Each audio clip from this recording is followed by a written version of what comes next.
Assalamualaikum warahmatullahi wabarakatuh. Perkenalkan, saya Efriani Triyuliasari, SPD, guru di SD Negeri 012 Tanjung Pinang Timur, sekaligus mahasiswi PPK dalam jabatan Universitas Palangkaraya, Angkatan 3 tahun 2021. Pada kesempatan ini, saya akan menampilkan video PPL yang kedua, di kelas 6, tema 4, globalisasi, subtema 2, globalisasi dan manfaatnya, pembelajaran 4. Selamat menyaksikan. Assalamualaikum warahmatullahi wabarakatuh. Waalaikumsalam.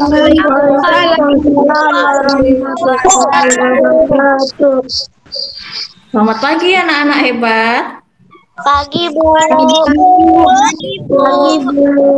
Bagaimana kabarnya hari ini, Nak? Baik, Bu.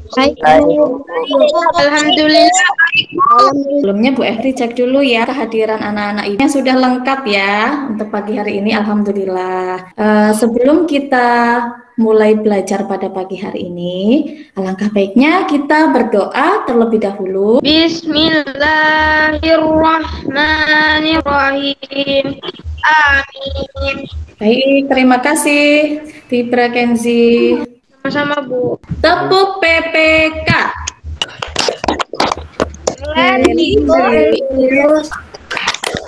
Nasionalis. Mandiri.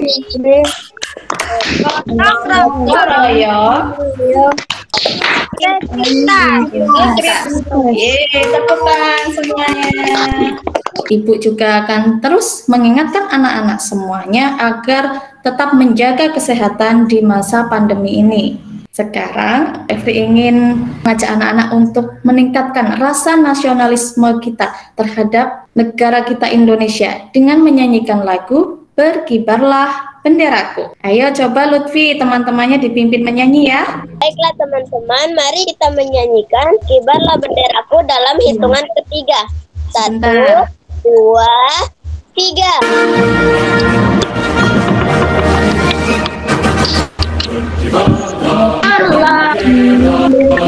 Pada pembelajaran yang lalu, kita sudah belajar apa saja ya nak ya? Mikrohidro, Bu. Belajar tentang teks eksplanasi, Bu. Globalisasi, Bu. Nah, itu dia yang sudah kita pelajari pada pertemuan yang lalu. Nah, untuk hari ini, apa sih yang akan kita pelajari? Gitu ya. Nah, jadi hari ini Bu Efri akan mengajak anak-anak untuk belajar tema 4, globalisasi. Subtema 2, globalisasi dan manfaatnya. Jadi tujuan pembelajaran kita pada hari ini adalah yang nomor 1, Tibra Kenzi. Baik, Bu. Tujuan pembelajaran hari ini adalah 1. Peserta didik menganalisis kalimat efektif. 2. Peserta didik dapat menyajikan informasi dalam bentuk dari teks eksplanasi. Yang ketiga, peserta didik dapat menganalisis keberagaman ekonomi masyarakat dan dampak bagi perekonomian bangsa dan negara, Bu. 4. Peserta didik dapat menentukan 3 sikap yang harus dikembangkan dalam hal keberagaman ekonomi.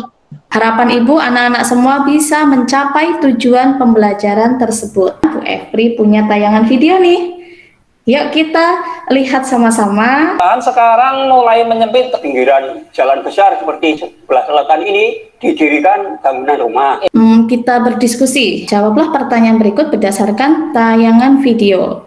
Siapa yang diceritakan dalam video tersebut? Para petani, Bu. Masalah apa ya yang ada dalam video? Itu, Bu, kekurangan lahan, Bu. Oke, kekurangan lahan boleh. Lahan pertanian, Bu, kurang. Lahan menjadi sempit. Lahan menjadi sempit, boleh. Ada lagi? Pembangunan pabrik memakai sawah, Bu. Lahannya sempit dan hampir masuk ke jalan, Bu. Makasih ya yang sudah menjawab. Semuanya anak-anak Ibu tepuk tangan untuk teman-teman yang sudah menyampaikan pendapatnya. Ya, bagus. Mantap. Nah, bagaimana solusi yang tepat untuk masalah tersebut? Siapa bisa? Pembangunan dialihkan ke tempat lain, Bu. Dibuat larangan menimbun sawah. Oke, dibuat larangan menimbun sawah. Betul, nanti pemerintah ya yang membuat ya. Nah, mari kita diskusi lagi. Tadi ada gambar seperti ini dalam video. Bu Efri ingin tanya lagi, mengapa gambar di samping berkaitan dengan permasalahan di bidang ekonomi? Oke, Cahya. Karena pabrik itu mengganggu perekonomian petani, Bu. Permasalahan di bidang ekonomi akan berkaitan dengan mata pencaharian penduduk setempat. Mengapa? Karena globalisasi itu menyebabkan terjadinya perluasan industri, sehingga banyak lahan sawah yang beralih fungsinya, yang tadinya untuk pertanian, sekarang malah menjadi pabrik atau perumahan. Kemudian, perluasan industri dapat mempengaruhi perubahan mata pencaharian penduduk. Paham alurnya? Paham, Bu.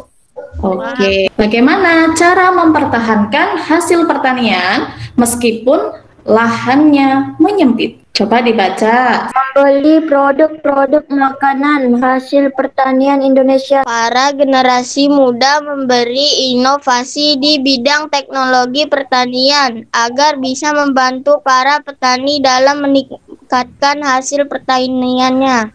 Generasi muda mau terjun menjadi petani. Melakukan kegiatan pertanian hidroponik di lahan sempit.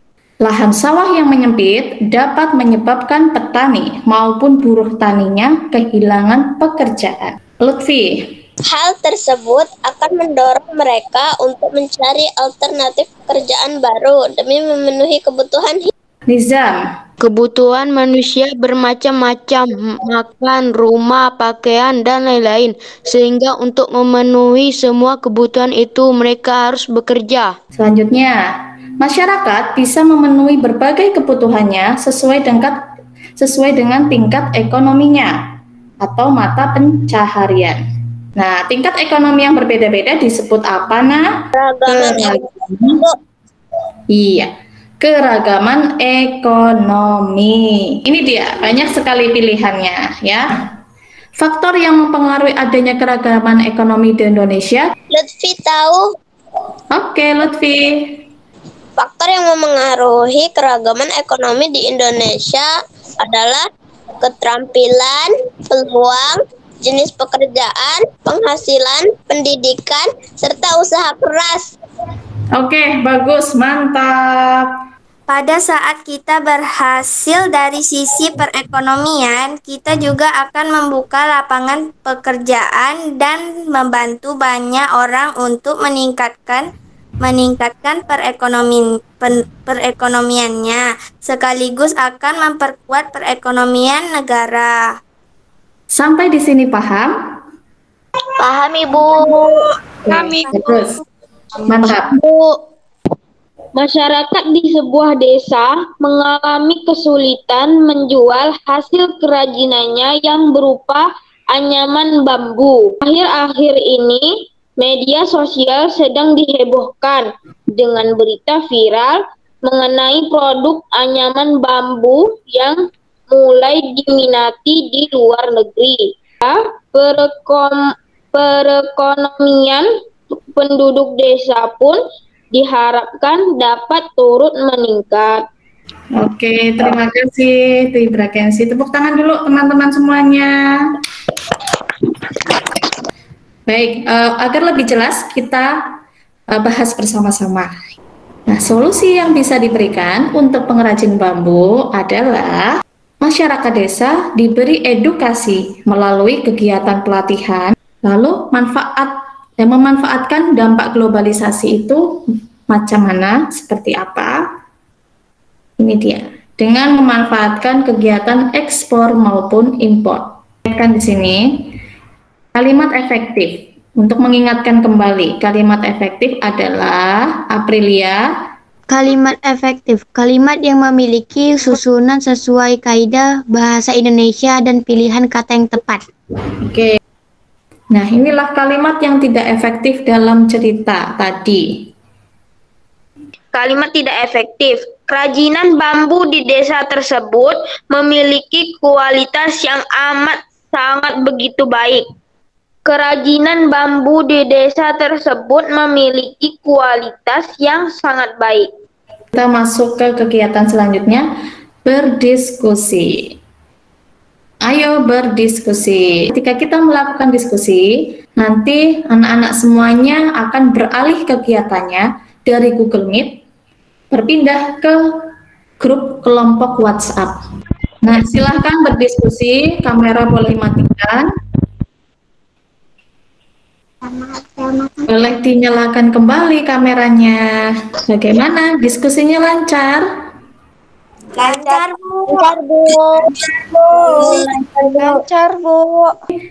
Kegiatan selanjutnya adalah presentasi hasil diskusi kelompoknya. Ya, silahkan Asfa dibaca. Nomor 1, kalimat tidak efektif. Amat sangat dampak positif. 1, kalimat efektif sangat dampak positif.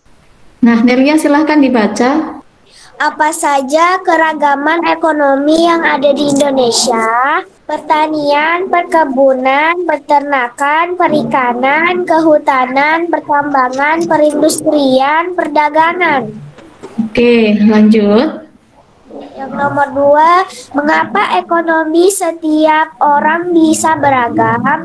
Secara sederhana, keberagaman ekonomi terjadi karena kemampuan manusia berbeda-beda dalam produksi dan konsumsi sumber daya alam. Yang ketiga, mengapa seorang pembisnis lokal dapat membantu meningkatkan perekonomian Indonesia? Karena dengan adanya pembisnis lokal, masyarakat lebih banyak memproduksi barang-barang lokal daripada impor. Itulah yang menyebabkan pembisnis lokal dapat meningkatkan perekonomian Indonesia. Bagaimana sikap kita terhadap keragaman ekonomi yang ada di lingkungan sekitar?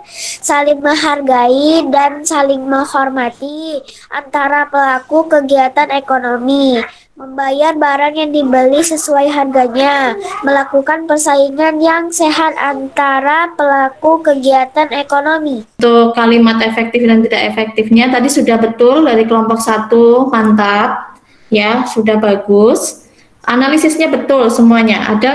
Hanya saja kalimatnya belum lengkap ditulisnya. Presentasinya Bu rasa sudah cukup. Lanjut ke kegiatan mengerjakan soal latihan atau soal evaluasi. Nah, tadi sudah mengerjakan soal evaluasi. Sekarang Ibu ingin bertanya sama anak-anak semuanya.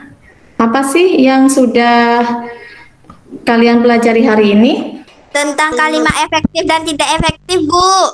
Tentang era globalisasi, Bu. Tentang impor dan ekspor, Bu. Tentang perekonomian petani, Bu. Lalu, apa sih yang belum kalian pahami pada pembelajaran hari ini? Insya Allah saya paham, Bu. Lalu, bagaimana perasaan kalian selama pembelajaran? Senang, Bu, bisa belajar.